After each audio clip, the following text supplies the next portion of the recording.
Hey, this is Stacia, and today I played a training game on chess.com.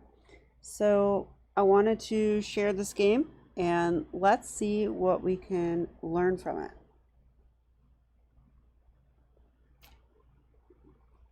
So I'm pretty sure that I played an 11-year-old kid named Justin Wang based on the picture and the year by his name.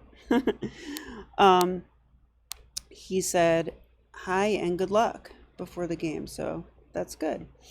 So we had well, let me get some moves on the board. Okay, I thought I put on the self-analysis. There we go, that's better. Okay, so remember that when we analyze games, we keep the engine off, we keep the report off.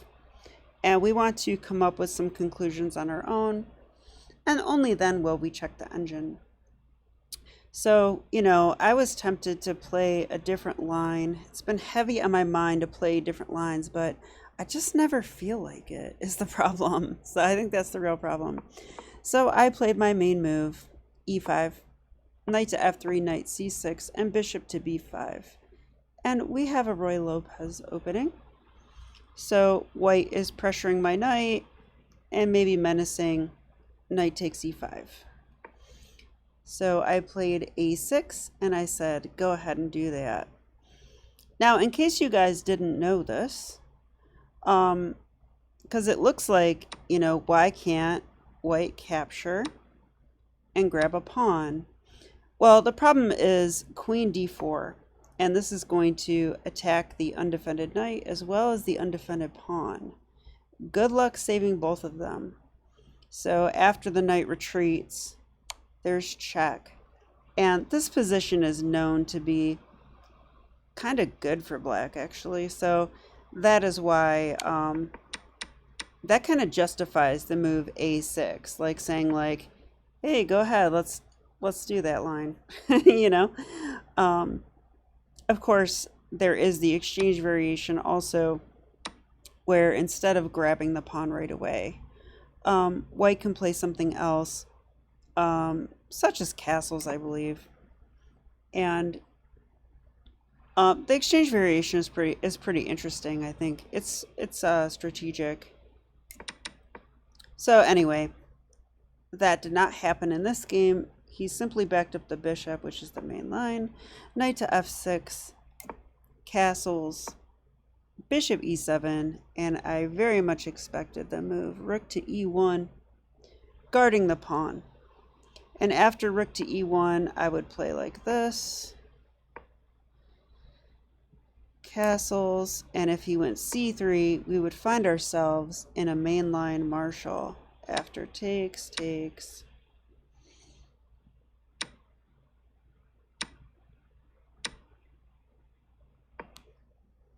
And this is the marshal attack. So I do like this opening, and it's my main weapon against the Roy Lopez. So the problem is that since it's such a good opening, as far as gambits go especially, white usually will dodge this. And if they don't dodge it, they usually know it pretty well.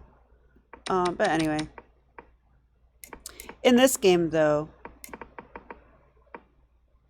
after bishop e7, I saw the move d3. Okay, so we're starting to get to the end of my opening knowledge here. So after the move, yeah, d3 is actually second most common, and all right, I mean, it's a modest move. It defends the pawn, and it's saying that, I'm okay with a slow maneuvering game. And, I actually think these Spanish positions, where white can get big attacks on the king side. And I have trouble defending those attacks. I probably lose those positions more than I win or hold them, to be honest with you. So I was nervous to see this move because I knew that we're going to go into those sorts of lines. But it's a rapid game, not a blitz game, so I can take a little bit of time. All right, so I decided on the move b5. Yeah, I basically didn't know my move after d3, which is kind of sad. But I do know this. Once white defends their pawn, then we need to defend our pawn because now this threat is real now. So we have to defend that. So I thought d6 is probably a move as well, but I went with b5, just cutting off the bishop. And it does gain some space as well. So that is the main move in the database. I do want to see what the engine says. Yeah, the engine likes b5 the best, but the engine loves to take space, by the way. So that's not too surprising. Okay, so b5, bishop b3, because what else? And then I went d6. And, well, I feel like in these types of positions, I mean, you can play a lot of different moves, and there's a lot of different transpositions. So I tried to stick with what is recommended. There's a plan that's recommended by Jan Gustafsson in his course on Chessable. So I kind of went with that. d6. And his idea is usually knight a5 followed by c5. And he calls this the Rubinstein setup, or I don't know, something. But okay. My opponent played c3. Makes sense.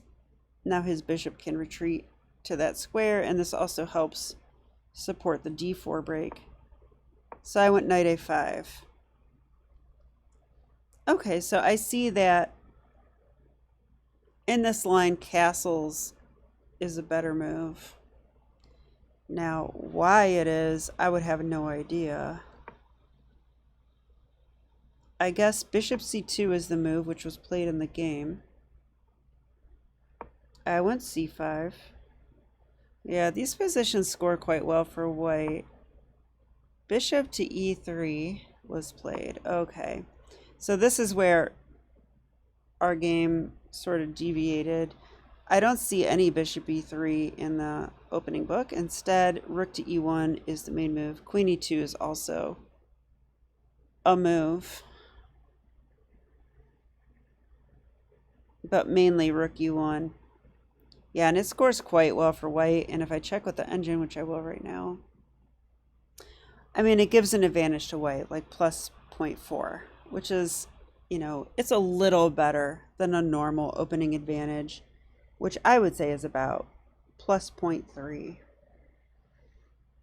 In case you didn't know this, I've actually determined, no one told me this, but I'm pretty sure that a tempo is worth roughly a third of a pawn. Now, of course, that's not universal at all, but generally that's true. So, okay. All right, I'm going to turn the engine back off now. Let's start using our own brains, right? Okay, so here I decided, I have a lot of options. I could play h6, but I think that move is silly. I really do, because I usually play that move to avoid the pin, but this bishop already moved, and I have a bishop on e7, so there's no pin. So h6 is silly. We shouldn't play that move. There's castles. There's developing our bishop. Now, we could do a pin, that's for sure. And we could also get our knight back in the action. And even knight b7 might be an option. My understanding is that in the Rubinstein system, you want to go knight b7, c4, and knight c5. That's sort of the dream. Although I haven't had a lot of luck with that, so I have to study it more. so I went knight to c6. This makes more sense to me. I'm controlling this because he was ready, pretty much ready to play d4.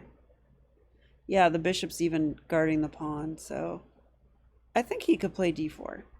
So I played knight here, and now I've got 3 defenders. All right, rook e1. Now, I felt like rook e1 maybe was not accurate because, white probably does want to go f4. So this is a little bit committal. The other thing I want to say about it is that when the rook leaves the defense, of the f pawn, often we want to go knight g5. Now, I'm not attacking the pawn in this case, but I am threatening to take a bishop. And if I get to play knight f4 with tempo like that, like let's say the bishop moved back, then I thought f5 might be an idea. And then I'm starting to like my position in that case. So I decided to castle first because that's how I roll. And I do want to turn on the engine and see, now that we've looked at some of this stuff. Wow.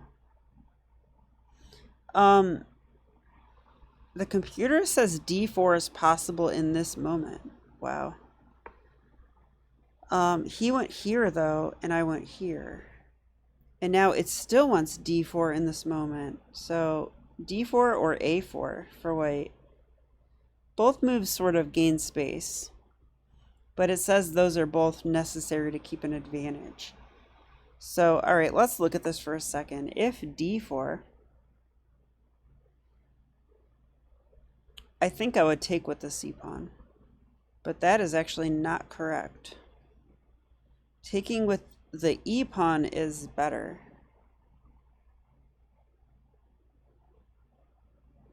I have no idea why that would be.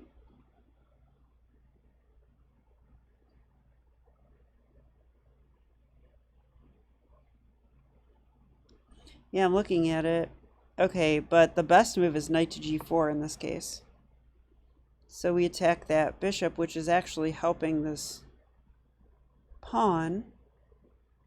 And then it says d takes c5. Okay, I would take the bishop. F takes e3. So white is accepting a pretty messed up pawn structure here. And then I would probably, I would recapture here. If they want to trade queens, I would probably take with a knight or a bishop. Computer likes bishop. And it says that black is equalized.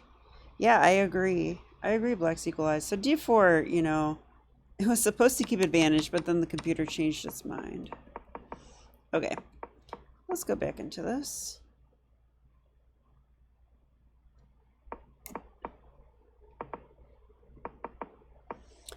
Okay, so I castled, then played knight to g4. So, I'm saying maybe I'll take your bishop, and now that he played knight b to d2, that bishop really is kind of locked in there. So he played knight to f1, continuing with the plan. I like this move a lot because now if I take, the knight will come to e3, and I've just helped white with their plan. So I don't want to do that. So I played f5.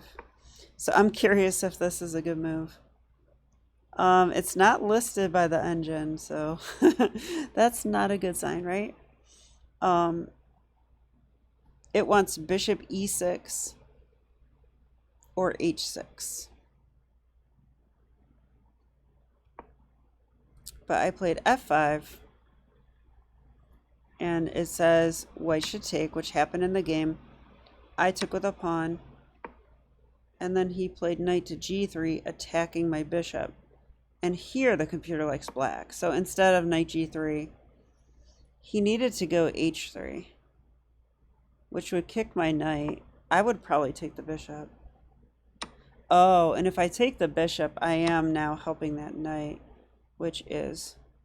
So basically, white got a tempo out of that.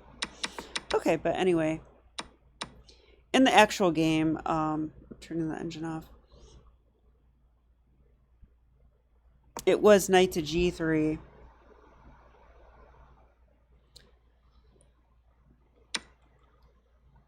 So now that the knight cannot recapture that bishop, I think it's time to take it. So I did take it, and he took with a pawn. I actually thought he might take with a rook, and I thought that was maybe better.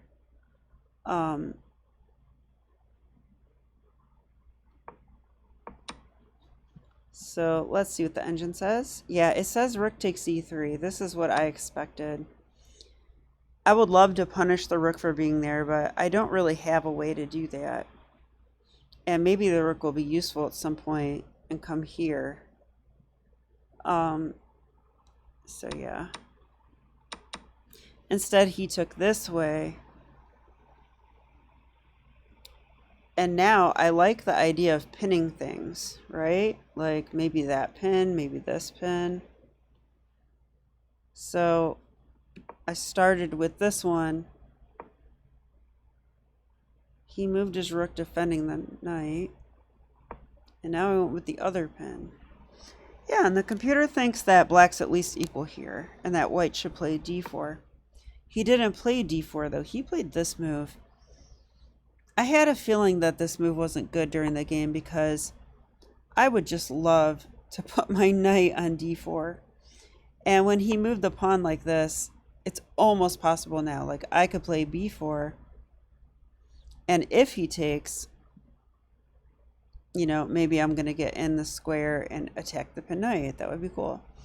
The only problem is after this move, he wouldn't have to take. And if I take here, this is also probably okay, but I think it's just equalish plan. So anyway, I decided to, oh yeah, the other thing is, you know, he's letting me kind of wreck his kingside pawn structure. So I was happy to do that. And I gave up my 2 bishops to do it. But one thing I like about this is that the g3 pawn looks vulnerable to me. So I was definitely thinking about this plan.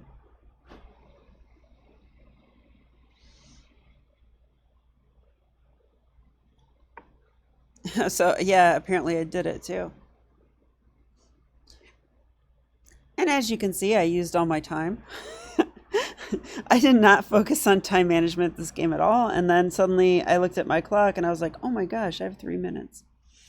All right, so let's see if I could pull it out. Queen to e2. And here I did try this b4 move. I don't think he should take it. And he didn't. But he did push it, which I think is worse. I mean, the idea behind this move is I want to, you know, come in here. And now that he put his queen here, it's even better. So I hopped right in, and I was feeling pretty good about my position now. He stepped his queen back, maintaining defense of the bishop and the knight. But now I can play queen to g6. And that's the other thing about that move, c4. I think that's just a terrible move. Because when he played this, it committed the pawns. Before, I was a little worried about playing queen g6 because maybe d4 would come, you know, and before long, maybe this bishop's going to be on my queen. So by doing this, I can play queen g6 now with confidence that my queen is safe there. And as I was mentioning, yeah, I think in fact, yeah, it was at this point of the game, and now this is the other thing that made me believe that my opponent was an 11-year-old kid. He started offering me a draw repeatedly. Like, I don't know if you guys have played kids in tournaments, but that is a rather common occurrence.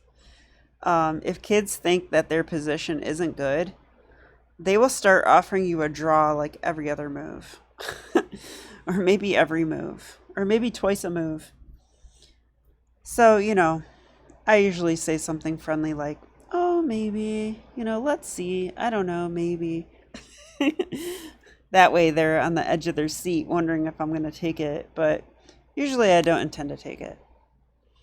It breaks my rule. Never offer a draw and never take a draw. All right, which is a Ben Feingold rule. I pretend it's my rule. All right, takes. Yeah, I mean, this is a good move, right? Because when I take this knight, he cannot take with a rook or a queen. I've got a knight on that. So that would lose material. So he has to take with a pawn, and now I crash through. So that is check. That attacks this pawn a 3rd time, by the way. And he has no way to block. Yeah, this is not looking good for my opponent. So I probably could play knight takes f3. I didn't play this in the game, but I don't see what could be wrong with this move. Like, if here, checkmate, right? So he's got to stop that somehow, and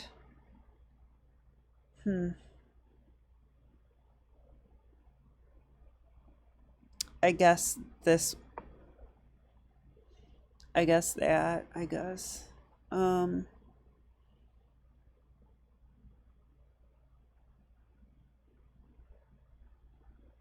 But that doesn't work, right? Queen h3. That's still mate. So yeah, that move doesn't work. So I don't know what he should do because queen h3 is a pretty big deal.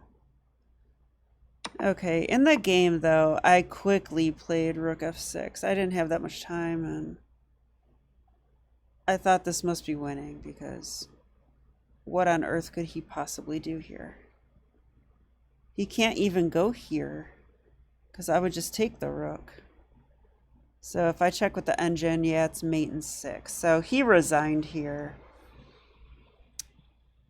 And does the computer likes rook to f4 the best. Huh. I'm not sure why that's even better, but apparently it is. It doesn't even like this move. Why? Oh, it does like it. This is mate and 9 because of queen takes. Yeah, let's not let him sack his queen. We want to just checkmate. So I actually like rook f6. This was stronger. And, okay. None of this happened. He resigned. Okay, so I feel like this is a smooth game. My time management was terrible. But, you know, when it was time to play quicker, I was already winning. So, and it wasn't hard to win in this case. Sometimes it is. So I'm going to look at the report now. And maybe I can share that with you guys. Yeah, there we go. I'm getting better with OBS, the online broadcasting software.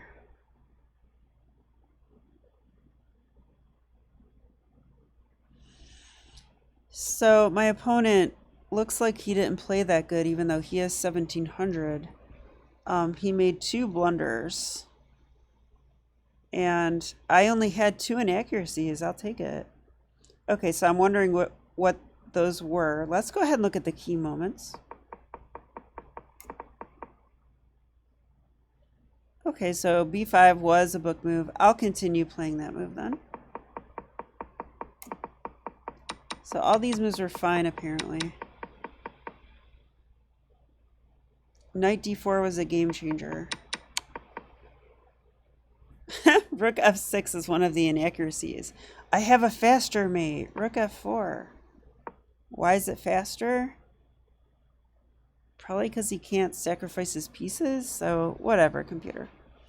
All right, it didn't show me the inaccuracies, but we actually can find them. What you do is you click on them, like here. Okay, it didn't like b4. Yeah, I had a feeling this wasn't the best move or anything. But it's a tricky move, right? Like, I wanted him to take it.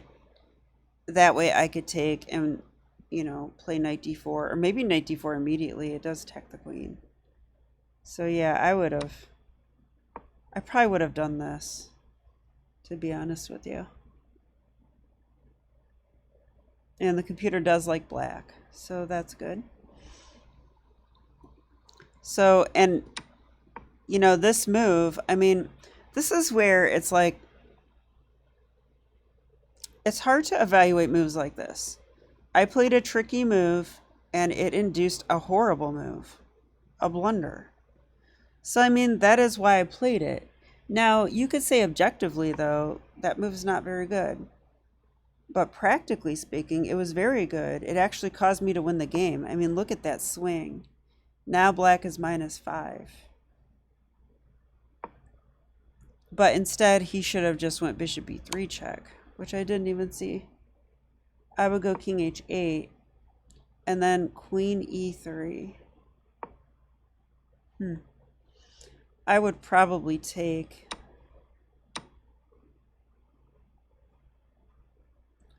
And now we have bishop e6, but white is better here.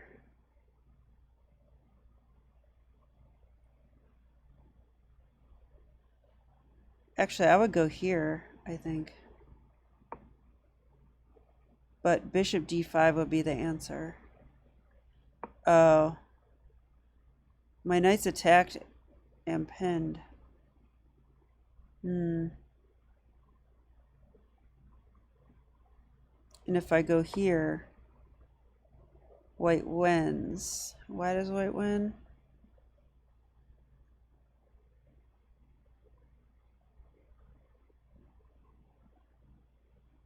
Is there something obvious I'm missing? Oh, it's a tactic. Ooh. I undefended my other rook.